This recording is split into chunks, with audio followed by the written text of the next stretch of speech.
The Medrash in Eicha recounts one of the most critical moments in our history when the Rebbe was going to annihilate Klal Yisrael together with the Churban Habayis. Avram, Yitzchak, Yaakov, and Moshe interceded on our behalf, but to no avail. Until Rachel Imenu stood up and said, Rebbeinu Shloim, I was Mavata, I gave up the privilege of being the wife of Yaakov Avinu to my sister Leah.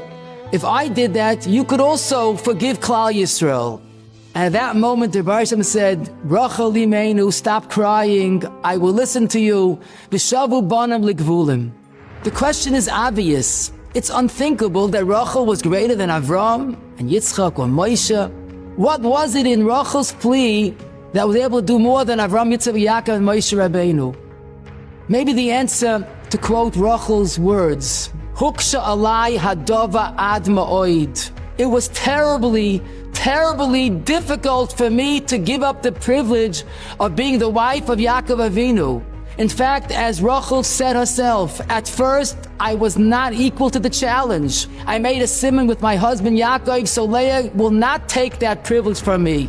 But then in a moment of greatness, savalti es tavosi, I was able to overcome my passion, my desire, and I gave it up for Leah. Unlike Avram and Yitzchak that were able to go to the Akedah B'Simcha, Rachel at first wasn't able to do what she had to do. And that is a superpower in the Rebbeinu Shloim's world. When someone does the impossible, that's the button that opens all doors. We live in a generation that has given new meaning to the words Huksha alai hadova ad ma'oid. Live in a world that has abandoned any vestige of tznius, that has literally gone insane. And when we are devoted to Kedusha, we are continuing the legacy of Rachel Imenu. We are doing the impossible on a daily basis.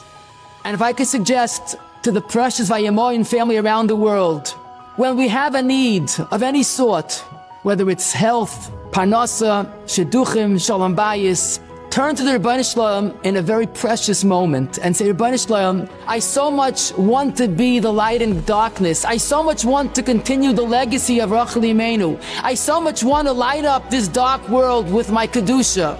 But I need the health, I need the shidduch, I need the parnasa to be able to do it. Please listen to my tefillah so I can continue being that Kiddush Shem Shamayim. It's not a coincidence that our generation has such a deep connection to Mama Rachel, because we are doing the same work. Reb Chaim Shmulevitz once went to Cave Rachel with a list of chaylim and other needs, and he came in and he started crying uncontrollably. And he says, Mama, dein Sohn Chaimke is da, your son Chaimke is here. Mama, he said with great love, the Barsham tells you, stop crying. But Chaimke tells you, vain, Mama, vain, cry, Mama, cry. And I feel very confident to say that we who are continuing Rachel's golden legacy have that privilege to say, Mama, cry for us, so we can continue being this light in the darkness. Mama, cry for us that we could continue being this Kvayt Shamayim. And let us hope that soon we'll hear those precious words once again, where the Baruch will tell us, Yesh tzachar lefulaschem, v'shavu banim ligvulim.